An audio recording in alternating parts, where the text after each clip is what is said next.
Assalamualaikum warahmatullahi wabarakatuh. Waalaikumsalam warahmatullahi wabarakatuh. Alhamdulillah tadi Dzikir Nafas season pertama sudah selesai selama 30 menit ya. Tadi kita Dzikir Nafas, hening, tenang. Ubun-ubun terasa sejuk ya Haji Ahmad ya. Masuk ke dalam. Di Dzikir Nafas ini ya, insya Allah siapapun saja, siapa saja yang melakukan Dzikir Nafas itu minimal ya Haji Ahmad, ubun-ubun tuh sejuk ya, terus ke dalam tenang, dan sekujur tubuh itu sekujur tubuh tuh Haji Ahmad dingin ya, dingin. Nah itu di Dzikir Nafas itu setidak dapat-dapatnya ya, itu ketenangan kita dapat. Adapun ketika Allah memberikan informasi dari gudang rahasianya ya, itu terserah, karena setiap manusia Haji Ahmad itu punya wadah, di mana wadah ini ya khusus namanya sir. Sir itu ya tempat komunikasi ya, rahasia antara seorang hamba dengan Tuhan, di mana di wilayah sir ini malaikat nggak bisa masuk, iblis juga nggak bisa masuk ya. Yang bisa masuk hanya dia dengan Tuhannya saja. Untuk mempersingkat waktu, silahkan untuk Gus Jaki diurai Gus dari pertama sampai akhir. Silahkan. Assalamualaikum warahmatullahi wabarakatuh. Waalaikumsalam warahmatullahi wabarakatuh. Tadi ketika saya dan teman-teman memulai Dzikir Nafas yang pertama ini, Ya, saya langsung diperlihatkan oleh Allah. Di situ saya duduk di pinggir pantai di atas karang, dan di sebelah saya itu ada seorang ratu yang berpakaian seperti zaman dulu dan bermahkotakan melati. iya. Berarti pemandangannya indah Gus. Indah Pemandangan menjelang sore, kedepannya. menjelang sore. Oh itu tuhnya menjelang sore. Tidak ada pembicaraan di pertemuan pertama itu. Iya. Kemudian tiba-tiba ratu itu memulai pembicaraan. Terus kata ibu ratunya gimana? Ibu ratunya berkata begini, Guru. Iya. Saya dipanggil ratu Mm-mm. oleh manusia, oleh makhluk Allah. Iya. Itu bukan keinginan saya. Mm-mm. Itu hak mereka memanggil saya ratu. Iya. Mereka mengkultuskan saya juga hak mereka. Saya tidak ingin dikultuskan. Mm-mm. Kemudian Kata ibu ratu itu, saya tidak ingin dikultuskan ya. Oke. Sebenarnya manusia itu dilanjut ibu ratu. Iya. Sebenarnya saya dan kamu itu adalah sama saja, sama-sama makhluk Allah. Sebenarnya saya dan kamu itu sama saja, sama-sama makhluk Allah. Sama makhluk Allah Ya. yang diberikan tugas yang berbeda-beda. Mm-mm. Yang diberikan tugas yang berbeda-beda oleh Allah. Terus dia berhenti. Kamu sambil bermain air, melempar batu ke air. Iya. Biasa kayak orang bercengkrama gitu. Waduh, keren berarti. Dibejakan kayak Ibu Titi ya. Gus Jakina selingkuh jadi Ibu Ratu. Oke, lanjut. Ampun. Lanjut. Kemudian Ibu Ratu memulai lagi pembicaranya. Orang yang mulia itu adalah orang yang selalu memuliakan Tuhannya. Orang yang mulia itu adalah orang yang selalu memuliakan Tuhannya. Oke. Dan Tuhan itu memberikan kemuliaan kepada orang itu Iya. Dan adalah Tuhan memberikan kemuliaan kepada orang itu adalah hak Tuhan sendiri. adalah hak Tuhan sendiri.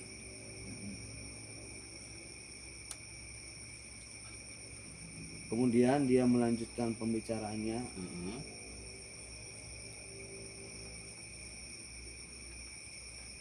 Orang yang mulia itu Mm-mm. tentu tanggung jawabnya akan lebih besar lagi, Orang yang mulia itu tanggung jawabnya akan lebih besar lagi, lebih berat, lebih berat lagi. Mm-mm. Cuman segitu guru, karena dari nggak tahu dari awal Dialognya sampai, ya, dari awal dialognya sampai seperti akhir itu. Terus kamu dari awal sampai akhir terus di sisi pantai itu kebanyakannya enggak ada dialog, dialog masih gitu. nggak ada dialog. Dari setengah jam itu. Mm-mm. Nanti mau Gus kapan-kapan ya, karena sudah masuk ke gelombang sana, sudah adaptasi ya. Jangan hanya sekedar yang dari Ibu Ratunya aja ke kamu, tapi kamunya juga gitu ya. Kamunya juga seperti orang bertanya aja, nggak Nggak apa-apa. apa-apa. Iya. Punten Ibu Ratu namanya siapa gitu, tugasnya di mana. Bisa gitu Gus sebenarnya mah. Karena di alam bawah sadar juga, di alam bawah sadar itu sebenarnya mah kesadaran kamu juga masuk sebenarnya. Iya, bisa, Gitu. iya, masuk. Sebenarnya masuk, cuman karena gini Kak bisa Jamat. mengontrol ya. Iya, Kak Jamat, cuman karena kita terpana gitu. Terpana tuh silau gitu, melihat pemandangan di sana indah sehingga apa? Ya, kita untuk bisa berpikir tanya jawab atau dialog ya, memang agak tertutup gitu. Jadi hanya mendengarkan saja. Tapi nanti kalau udah lama ya, udah biasa, itu biasa ada dialog. Nanti sampean Gus Jaki bisa nanya, umpamanya ini dengan Ibu Ratu siapa, terus tugasnya di mana, temannya siapa saja, tokoh atasannya siapa, itu bisa ada dialog. Ya, jadi kalau masuk ke sana ya kita dialog kayak di sini aja gitu. Ya bila perlu ditanya, umpamanya Ibu Ratu pernah hidup tahun berapa, di mana, di kerajaan apa, bisa seperti ini, kronologisnya seperti apa gitu. Jadi kalau dari alam bawah sadar itu nanti lebih valid, lebih otentik gitu, maksudnya Cerita-cerita kabarnya gitu. Iya gitu. Nanti umpamanya dia di mana gitu, umpamanya di Ratu Pantai Selatan ya, nanti kapan-kapan beliau sendiri yang nawarin kamu, Gus nanti kalau kesana mampir, ada tempat saya di sini. Iya, bisa. Tepatnya di mana ya, nanti dikasih informasi jelas ya, tempat semedinya mungkin di gua gitu atau di mana gitu, yang jadi kuncennya sekarang si A atau si B siapa, itu dialog ke sana Gus. Tentang ini juga, tentang musyawarah Nusantara itu kan, tentang kebangkitan spiritual Nusantara ini umpamanya di sekitar sini siapa saja gitu kan. Nah ada dialog seperti itu Gus. Jadi nanti ketika kita menguraikan itu valid gitu, orang yang mendengarkannya tuh valid. Ya nggak apa-apa itu mah, nanti kapan-kapan aja ketika masuk ya diusahakan, karena sebenarnya kesadaran itu terbawa loh sebenarnya Pak. Cuman karena membius ya, terpukau melihat yang di sana tuh, melihat hal yang baru, udah banget ya. Sandik Gus. Nah sehingga kesadaran kitanya ketutup gitu, karena melihat ratunya cantik ya, terus melihat pantainya biru, kesananya indah, terus pergolakan ombaknya juga gitu kayak menyapa gitu.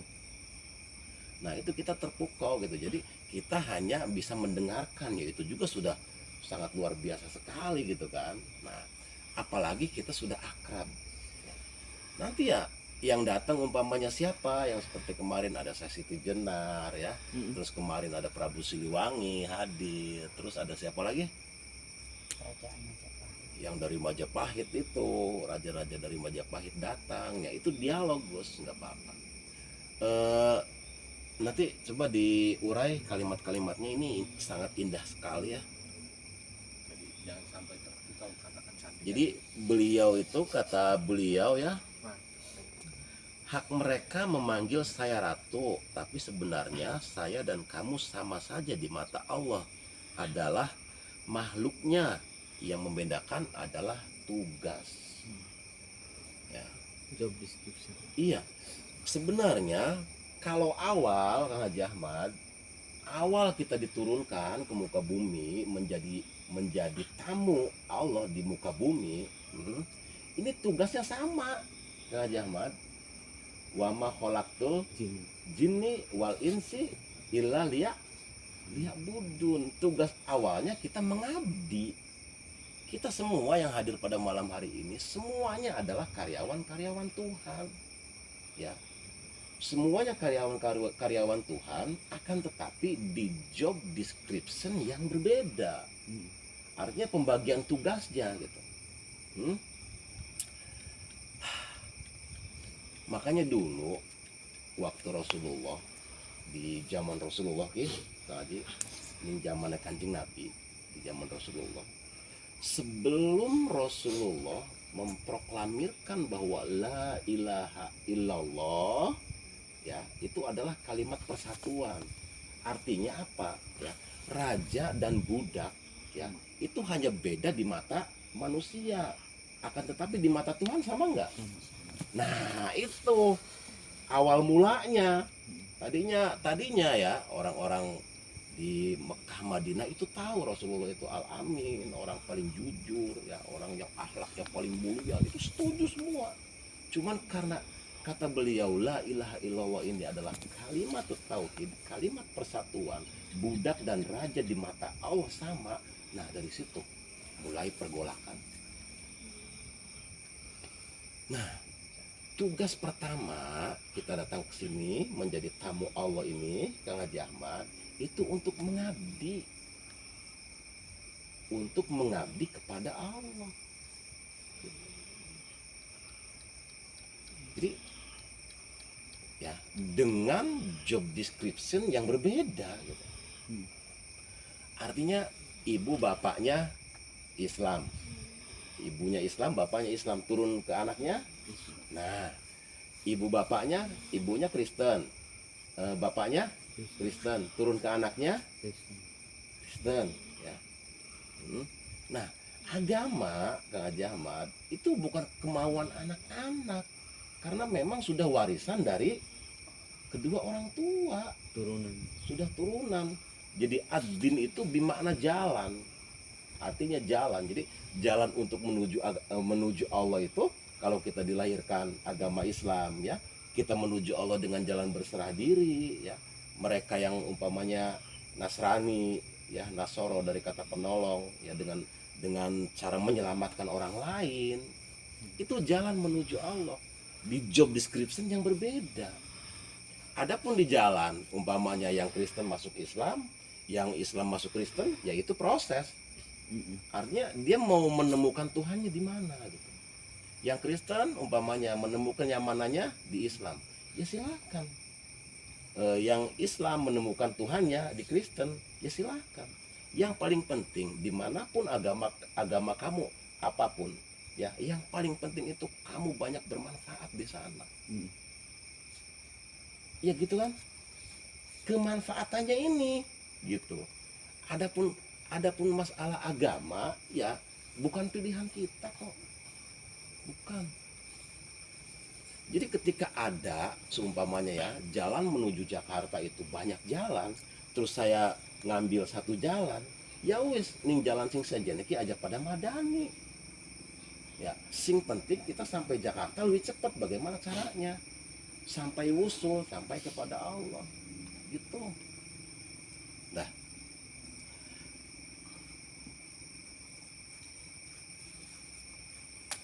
saya dan kamu sama di mata Allah ya. Ibu Ratu tadi dan kamu itu di mata Allah sama. Yang membedakan itu hanya tugas. Tugas itu gini, wali ya Kang Haji ya, wali itu wilayah. Wali itu wilayah.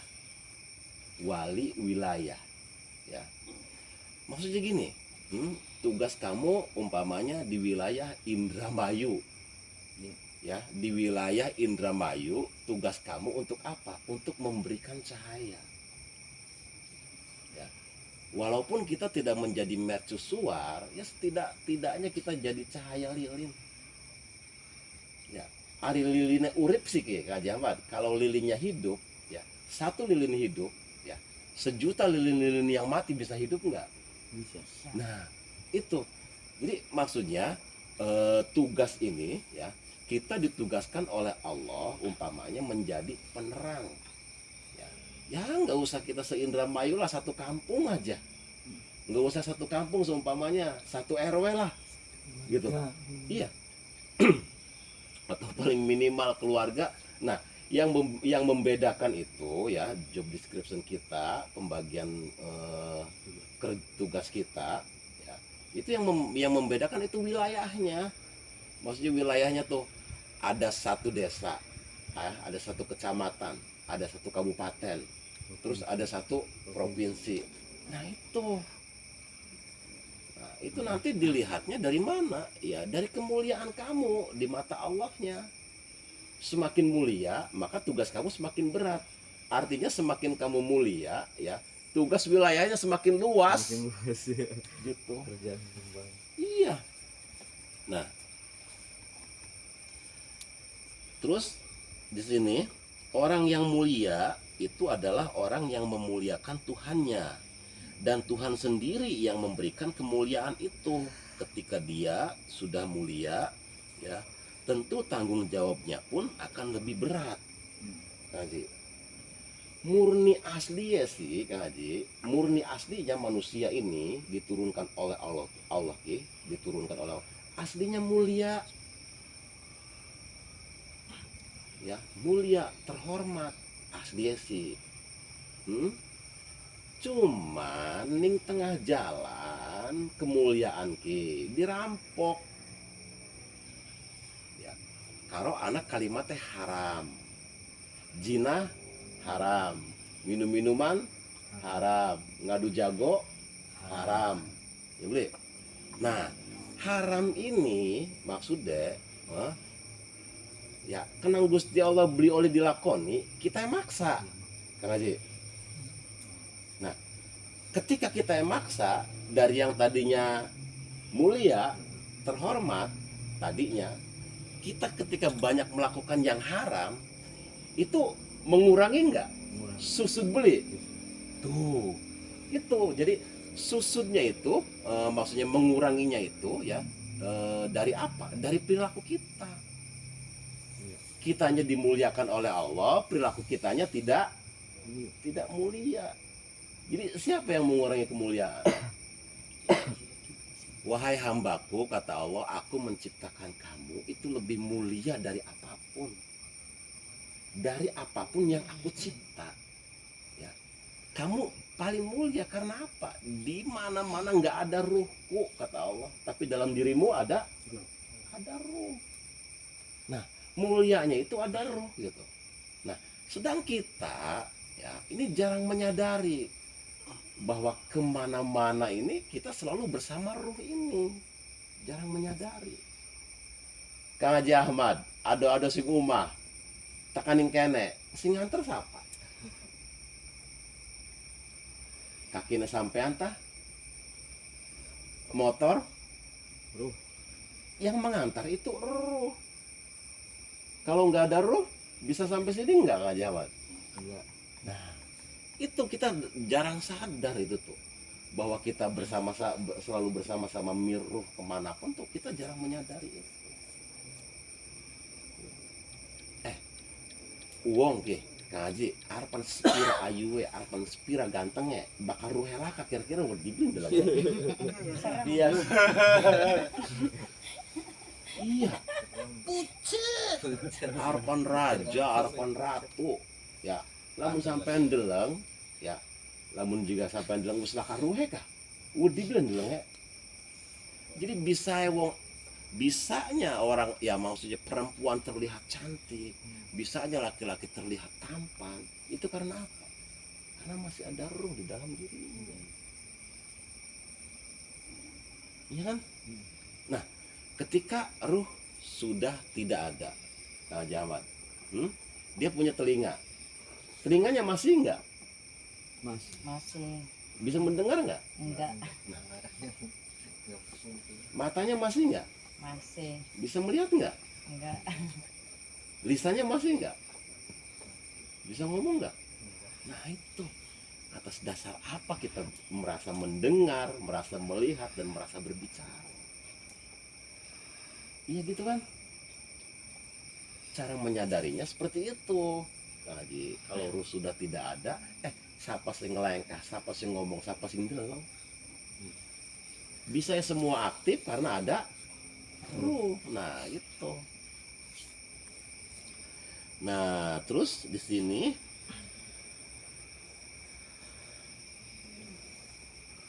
orang yang mulia itu adalah orang yang memuliakan Tuhannya, dan Tuhan sendiri yang memberikan kemuliaan itu. Ketika dia sudah mulia, tentu tanggung jawabnya akan lebih berat, ya.